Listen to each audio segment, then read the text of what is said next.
Media మిత్రులకు మా ప్రత్యేక ధన్యవాదములు. అలాగే మా వైఎస్ఆర్ కుటుంబ సభ్యులకి నా నమస్కారములు. మొన్నటి దినం ప్రెస్ మీట్ పెట్టి మాట్లాడుతూ ఈ ప్రెస్ వాళ్ళు వెళ్ళిపోయినాక ఒకరో ఇద్దరు ప్రెస్ మిత్రులు నాకు కూడా మంచోచడం మనం పని చేసింటే ఏదో చెప్తారు కదా, నువ్వెందుకు ప్రెస్ మీట్ ఇస్తున్నావు, నీ మీద వ్యక్తిగతంగా ఇవ్వమని వాళ్ళు మాట్లాడడం మేము విన్నాము అనేసి ఒక పెద్ద మనిషి అక్కడ నరేష్ వ్యక్తిగతంగా బయట పెట్టండా, నాకు వ్యక్తిగతంగా అంటే ఏమీ లేదు, ఏదో నరేష్ పని వ్యక్తిగతంగా వెళ్ళిపోతే భయపడిపోతారు, మన మీద వ్యక్తిగతంగా చెప్తేనే వాడు గొమ్మన అవుతారు అనేసి. అంటే రాజకీయాల్లో విమర్శకు ప్రతి విమర్శ ఉంటుంది, లేదంటే మేము అభివృద్ధి చేయలేదంటే మేము చేసినామని చెప్పడం వల్ల మనకి రాజకీయ వైరుధ్యం ఉంటుందే కానీ ఇంకా మనకేం ఆస్తి గొడవలు లేవు. కాకపోతే మీరు స్పెషల్ టార్గెట్ చేయమని చెప్పడము అంటే ఎందుకంటే ఒక గొంతు నొక్కడము మీకున్న బుద్ధి అని అడుగుతాన్నా. అలాగే మా మాజీ మార్కెట్ కమిటీ చైర్మన్ ప్రహ్లాదన్ గురించి ఎస్సీలకు నువ్వేం చేసినావు అని అడిగినారు. మా వైసీపీలో ఉండే ఎస్సీలు కథ పక్కలో పెడితే తెలుగుదేశంలో ఉన్న ఎస్సీ మా తమ్ముడు ఎవరు మొన్న ఒక అబ్బాయి మాట్లాడుతూ నా ఉన్న ఉద్యోగాన్ని పీక్ ఇచ్చేసినావు అని అన్నారు. బాగుంది, మా గవర్నమెంట్లో నువ్వు ఉద్యోగం తీసుకొని తీర్చే వాళ్ళైతే మా శాసనసభ్యుడు కానీ అప్పటి మార్కెట్ కమిటీ చైర్మన్ గారు కానీ నీకు ఇబ్బంది పెట్టింటే ఉద్యోగమే రాకుండా ఇబ్బంది పెట్టిందల్లా, మరి నువ్వు ఉద్యోగం చేసినాను నువ్వే ఒప్పుకుంటాను, నేను కూడా మాట్లాడతాను, నాకు జరగకనో లేదా నా కష్టంకో అమరణ దగ్గరికి వచ్చి అన్నా నాకు లెటర్ కావాలంటే లెటర్ ఇస్తాను అనుకో, నేను ఆయనతో సఖ్యతగా లేకపోయినా పర్లేదు కానీ ఆయన విరోధిగా మారకూడదు. ఎందుకంటే ఆయన లెటర్ తీసుకుని ఉద్యోగం విరోధి అయితే ఆయన నాకు ఇబ్బంది పెట్టుకున్నామంటే నేను అతని మీద పోవడం తప్పు. మరి నువ్వు మా గవర్నమెంట్లో ఉద్యోగం తీసుకొని మా ఎమ్మెల్యే గారినో లేదా మా పార్టీని దూషించే ప్రెస్ మీట్ కూర్చొని నువ్వు మాట్లాడితే నీకు ఉద్యోగం తీసేస్తారా? తీరా. దానికి అధికారులు కూడా అది అధికారులకు తెలిసి అధికారులు తీసే పని. ఇకపోతే ఒక ఆయన ఉన్నాడు గిరణ్ అనేసి, ఆయన గురించి చెప్తాను. ఆయన ఏమన్నాడంటే మా పార్టీ సంస్థాగత మీటింగ్ పెడితే మేమేం మాట్లాడాలో కూడా ఆయన చెప్తాను. పోస్ట్ మార్టం చేసుకొని మేము ఎప్పుడో పోస్ట్ మార్టం 1 వీక్కే చేసేసినామన్నా. ఏమైందంటే ఆ పోస్ట్ మార్టం మేము తెలుసుకునింది అమలు కాని హామీలు, అమలు కాని పథకాలు చెప్పడంలో జగన్ సార్ విఫలమయ్యాడు. ఎందుకంటే జగన్ సార్ చెప్తే చేసే ఉంటే చెప్తాడు, చేయడం ఉంటే చెప్పడు. మీలాగా ఇంటికి 18,000, వాళ్ళకి 15,000, నిరుద్యోగులకి 3,000, దొరికినన్ని హామీలు, 50 ఏళ్ళకి బీసీలకి మైనార్టీలకి పెన్షన్లు. ఇప్పుడు ఉండే వాళ్ళకి పెన్షన్లు ఇచ్చి 2 ఏళ్ళు అవుతుంది, కొత్త పెన్షన్లు ఇచ్చి 50 ఏళ్ళకి పెన్షన్లు, ఇవన్నీ చెప్పడంతో జరిగింది. బహుశా ఇంకో విషయం కూడా ఏమంటే గతంలో మీరు 23 సీట్లు వచ్చింది, మాకు ఇప్పుడు 11 సీట్లు వచ్చింది. అప్పుడు జనసేనకి 1 సీట్, అంటే జనసేన పార్టీ అధ్యక్షుడు కూడా ఓడిపోయినారు. ఎందుకంటే విడిపోయి ఉంటే వీళ్ళ బలం వీళ్ళకి ఇప్పటికీ తెలుసు. ఎందుకంటే మనం విడిపోతే జగన్మోహన్ రెడ్డితో గెలవలేమని తెలిసి 3 పార్టీలు ఒకటైనాయి. అందరూ పార్టీలు వీళ్ళకి వాళ్ళ ఓట్లు వాళ్ళకి వీళ్ళ ఓట్లు సహకారంతోనే మీరు గవర్నమెంట్ రూల్ ఫామ్ చేస్తారు. ఎంతసేపు 11 సీట్లు అని చెప్పేది మాటేస్తే ఇంకా బాగుంటుంది నా మనవి. పోతే ఇంకో మాట చెప్పాడు, ఈసారి మేము నిజాయితీగా ఎలక్షన్స్ చేస్తాము, ఎప్పుడు ఎత్తినా ఈ మున్సిపాలిటీ మ్యాటర్ ఎత్తుకుంటే ఒకే ఒక మాట, ఎలకల్లో కౌన్సిలర్లు పేపర్లు చింపేస్తారు. పోతే పోని ఇవన్నీ చెప్తాడు. ఈ రోజున దీనికి ఒక ఫుల్ స్టాప్ పెడదాం. ఆ చింపేసిందో ఎలకలు ఎత్తుకొని పోయిండే కౌన్సిలర్లో 2 మీ దగ్గరే ఉన్నారు, మా అన్నదమ్ములు మా దగ్గర పిలిచి ఆడు ఉన్నారు. వాళ్ళు ఇనామం వస్తాయేమో, వాళ్ళిద్దరు రేపు ప్రెస్ మీట్లో కూర్చొని పెట్టుకొని మేము చెప్తా అనేది హేమంత్ అన్న నేను పేర్లు చెప్పేస్తాననేది, నువ్వు చెప్పు అనేది ఇవంతా వద్దు. మీ దగ్గరే ఉన్నారు కాబట్టి మళ్ళీ మీరు ఇంకో పని చేస్తారు, వాళ్ళకి మీరేం చేయలేదని చెప్పండి అని చెప్పిస్తారు. అట్లా కాదు, ప్రమాణం చేసి మేము ఎక్కడ ₹1 ఎవరికి ఇవ్వకుండా, లేకపోతే మేమిద్దరు ఏమీ చేయలేదు అని చెప్పి వాళ్ళ దగ్గర చెప్పించి మేమిద్దరు కౌన్సిల్ అయ్యామని చెప్పిస్తే మీరు ఏమి చెప్తారు మేము రెడీ. ఎందుకంటే అప్పుడు తెలుస్తుంది మీకు నిజం. ఎందుకంటే వాళ్ళు మీ దగ్గర ఉన్నారు ఇప్పుడు 2 కౌన్సిలర్లు, ఆ 2 దగ్గర మీరు చెప్పిస్తే బాగుంటుందని నా మనవి. ఇకపోతే ఇంకో విషయం కూడా చెప్పాలా, మా అన్న గిరణ్ కూడా చాలా కష్టాలు పడినాడు. ఎందుకంటే మేము రూలింగ్ ఉన్నప్పుడు కూడా ధైర్యంగా ఎదుర్కొన్నాడు. మేము కూడా ఏమనుకున్నామంటే రూలింగ్ వచ్చినాక ప్రహ్లాదన్నకి మా ఎమ్మెల్యే గౌరవ స్థానం ఇచ్చినాడు, ఎప్పుడూ లేని విధంగా మార్కెట్ కమిటీ చైర్మన్ ఎస్సీలకి ఇచ్చినాడు. ఈయన పడిన కష్టానికి గిరణ్కి కూడా మార్కెట్ కమిటీ చైర్మన్ చేస్తారేమో అనుకుంటుంది. అది తీరా చూస్తే నేను తప్పుగా అనుకుని నేను ఎవరు కించపరచని చెప్పడం లేదు ఈ విషయము. నేనైతే ఎప్పుడైతే ఆల్కుప్పం రాజన్న తెలుగుదేశంలో తిరిగింది కానీ ఎక్కువగా జెండాలు మోసింది కానీ ఎక్కడా చూడాలి. ఎక్కువ కష్టపడిన వ్యక్తులు కాదని చెప్పి ఆయనకి ఇస్తారు. నేనైతే దానికి నేనేమనుకున్నా అంటే పోటీగా ఇక్కడ ప్రహ్లాద్ అన్న పోటీగా అక్కడుండే శాసనసభ్యుడు ఇప్పుడు ఈయనకి ఇస్తామనుకున్నారు, ఇవ్వలేదు. అట్లా మేము బాగుపడినామని ఆ రోజు మేము వ్యక్తిగతంగా విమర్శన చేయలేదు. కాబట్టి మాకేమన్నా మీతో రాజకీయ వైరుధ్యం ఉందా కానీ మాకు వ్యక్తిగత వైరుధ్యం లేదు. దయచేసి ఏదన్నా సబ్జెక్ట్ ఉంటే సబ్జెక్ట్ మాట్లాడదాం. మేము ఏదైనా చెప్తే ఒకవేళ మేము ఇది చేయలేదంటే లేదు మేము ఇది చేస్తామని చెప్పండి, కానీ ఎంతసేపు ఈ వ్యక్తిగత విమర్శలు అయితే చేసుకోకూడదని నా మనవి.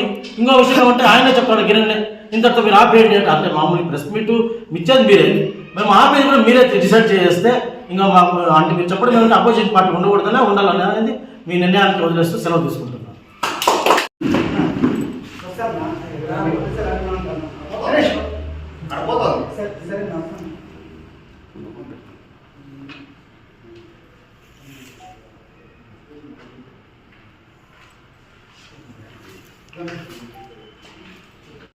అదే ఈ భూమి పైన కలెక్టర్ గారికి, ఆర్డీఓ గారికి, ఎంఆర్ఓ గారు కూడా మేము ఫిర్యాదు చేస్తాము.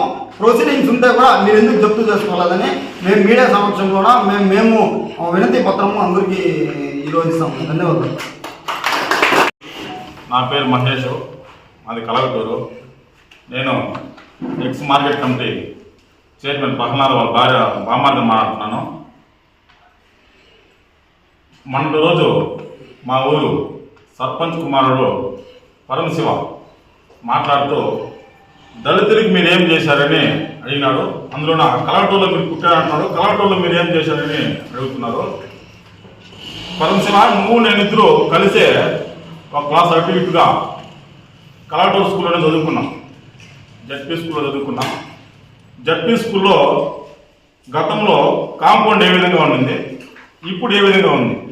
ఎందుకంటే నువ్వు నేను చదువుకున్నాం కాబట్టి దాదాపు అంటే నలగుండ్లు ఉన్నాయి అక్కడ.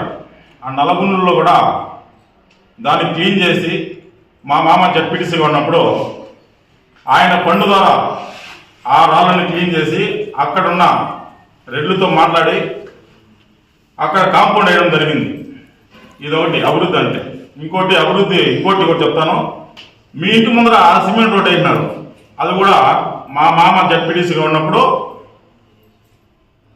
Cement road. అది కాలువ కూడా మీ ఇంటి ముందు రీసెంట్గా పెట్టినారు. మా మామ మార్కెట్ కమిటీ చైర్మన్గా ఉన్నప్పుడు కాలువ కట్టింది. ఇది అభివృద్ధి. ఇంకోటి కూడా అభివృద్ధి ఇంకా చెప్తాను. మనం దళితులమైనప్పుడు శ్మశానం అందరికీ అవసరం. నువ్వు సర్పంచ్ 5 ఏళ్ళు 2 నెలలు అయిపోతుంది. 5 ఏళ్ళలో ఏ రోజైనా శ్మశానంలో పోయి ఒక చెట్టు మీద ఏమన్నా చెప్పు, 2 రోజులు జేసీబీ ఫ్రీగా డీజిల్ పోసి ఆ శ్మశానం క్లీన్ చేసుకోమని జేసీబీ పంపించినాడు. నేనే దగ్గర క్లీన్ చేసినా మీకు ఫోటో కూడా ఇస్తాను. నీకు తెలుదేమో, తెలుసు, కానీ నువ్వే అడిగినావు దీనికైనా బిల్లు పెట్టినేస్తారేమో అనేసి. బిల్లు పెట్టిన సంస్కృతి మాది కాదనైనా మేము పైపైన ఏంటి ఆ పైపైన కూడా బిల్లు పెట్టుకున్నారు మీరు. ఇదో శ్మశానంలో చెట్లు పెట్టడానికి ఫ్రీగా జేసీబీ ఇచ్చింది. నువ్వు జేసీబీ గురించి మాట్లాడినావు నిన్న. మీ బండి ఏమన్నా ఏందో లోడ్ ఉందన్నాడు. కలవటూరులోకి పోయి పలానా వాళ్ళ బండి పలానా పని ఏం చేస్తున్నారంటే అది పలానా బండి అంటాడు. నువ్వు చెప్పిన మాటే, ఆ మాట నేను చెప్పను. ఆ బండి పలానా బండి అబ్బా పలానాతో ఉందంటారు. ఆ పలానాతో అయింది, పలానా బండి ఏదైంది నీకు తెలుసు నాకు తెలుసు. ఆ మాట నీకు తెలుసు కాబట్టి నువ్వు మాట్లాడేసినావు మాట. ఇంకోటి మన ఊళ్ళో వైస్ సర్పంచ్ రాజారెడ్డి గారు వాళ్ళ ఇంటి ముందర సిమెంట్ రోడ్ అయింది కూడా మన గవర్నమెంట్లో. అంటే మన మీ గవర్నమెంట్ కాదైనా మా కాంగ్రెస్ గవర్నమెంట్, అప్పుడు కాంగ్రెస్ గవర్నమెంట్లో మా మామ జడ్పీటీసీగా ఉండింది అప్పుడు. దాన్ని వేస్తే కూడా మా పైన కేసు పెట్టిన నోటీస్ పంపించినాడు, లాయర్ నోటీసు. ఎవరు మళ్ళీ రాజారెడ్డి ఏమన్నా మా ఇంటి ముందు రోడ్డు వేసినాడు అనేసి. రోడ్డు వేసి కూడా కేసు మా మీద నోటీస్ పంపించింది. ఆయన అప్పుడు నా పేరు మీదనే రోడ్డు కూడా చేసింది, మా పెద్ద చేయింది కూడా, మా మామ పేరు మీద జడ్పీసీ మనం చేయింది. ఇట్లా లాయర్ నోటీస్ పంపించినారు. కలవటూరులో మోస్ట్ సీనియర్ లీడర్ అబ్దుల్ మామ వాళ్ళ ఇంటి ముందర రోడ్డు అయిన కూడా మామే అయింది మీ ఇలా అశ్వత్ నారాయణ రెడ్డి సర్పంచ్గా ఉన్నప్పుడు బండలే ఉండింది, అది నడిలో బండ మాత్రమే ఉంది, ఇక్కడ కానీ బండలు లేవు. ఆ బండ పైన సిమెంట్ రోడ్డు ఏమి చూపించింది మా మామ జడ్పీడీసీగా ఉన్నప్పుడేనైనా సిమెంట్ రోడ్డు అంతా వేసింది. ఏ ఒక్కడు సిమెంట్ రోడ్డు అయింది పాప ఎవరు పోలా. ఆ పక్క వేసుకోవటం శ్రీనివాస నాయుడు కన్నా. ఇంకోటి డామ్ గురించి మాట్లాడినావు, ఇసుక గురించి మాట్లాడినావు. ఇది నేను మాట్లాడతా, ఎందుకంటే కలవటూరులో డ్యాంలో 2.5 అడుగు శ్రీనివాస నాయుడు వర్క్ చేసినాడు. అందరూ గ్రామ సొంత సంతకాలు పెట్టినారు, వర్క్ చేసినాడు, 2 అడుగులు పెంచినాడు. కింద లెవెల్లో డామ్ పెంచితే పై లెవెల్ కూడా పెంచాల. అప్పుడేమంటే నీళ్లు నిలుస్తాయి. నీళ్ళు కింద లెవెల్ పెంచేసి పైన తగ్గించేసేమంటే నీళ్ళు పూడ్చేసి పక్కలో పొడుస్తాయి. నీళ్ళు పక్కలో పూడ్చినప్పుడు కొంత పడిపోయింది అంతవా పక్కలో సెన్నాడు నామ పోసేయండి. ఇది ఇంకోటి కూడా, ఈ నీళ్ళు ఎట్లా వచ్చినా కూడా అది కూడా చెప్తాను నేను. ఉయ్యాల చెరువు ఒకటి ఉంది పెద్ద పంచాయతీ మండలంలో. అది ఎట్లా దిగిపోయింది అనేది పెద్ద పంచాయతీ మండలం అడిగితే నాయకులు ఎంత కూడా చెప్పేస్తారు నీకు. ఎన్ని గంటలకి దిగిపోయిందని కూడా చెప్పేస్తారు నీకు.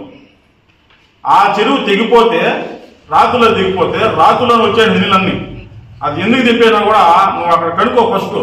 ఎందుకు దింపేసినారు, ఎవరు భూములు నీళ్లు పోస్తున్నాయి, ఎవరు భూములు మునిగిపోతున్నాయి అని ఎందుకు దిగిపోయింది కనుక్కుంటే అది ఎందుకు దిగిపోయింది, మన డ్యామ్ ఎందుకు దిగిపోయింది, దాని తర్వాత ఎందుకు డ్యామ్ దిగిపోయింది అనేసి కూడా చెప్తారు. ఇది చాలా సంవత్సరాల ముందర మన డ్యామ్ కట్టిండేది. అది ఫోటో కూడా చూపిస్తాను మీకు.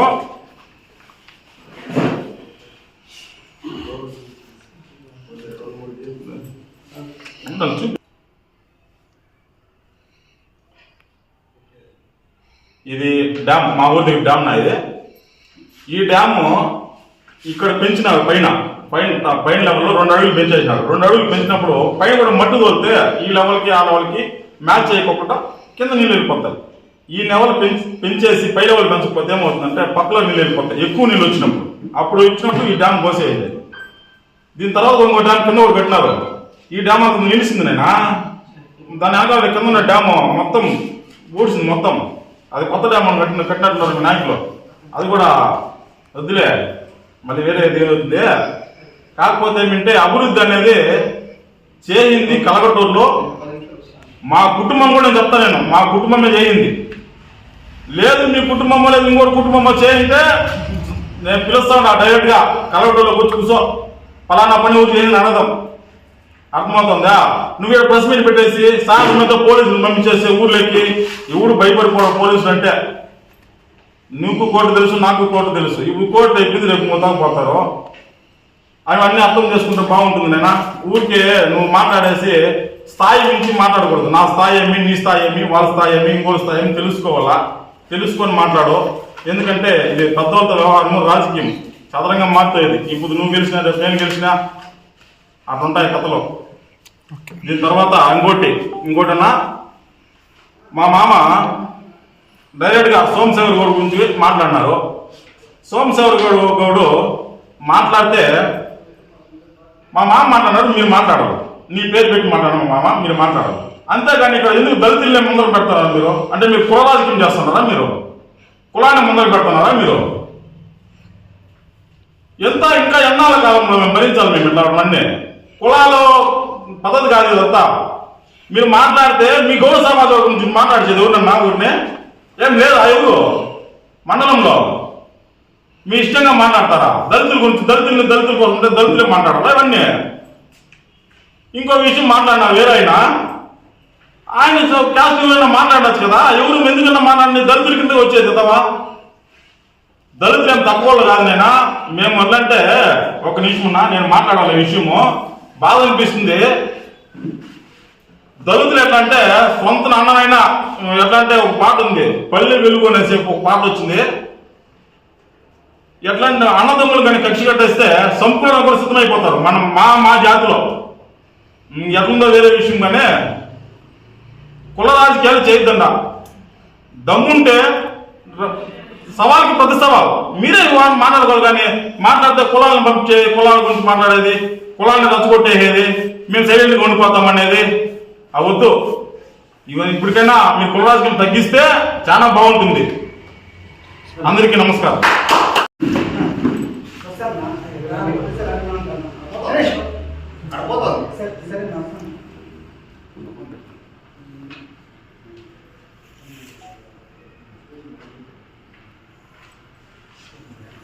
Thank you.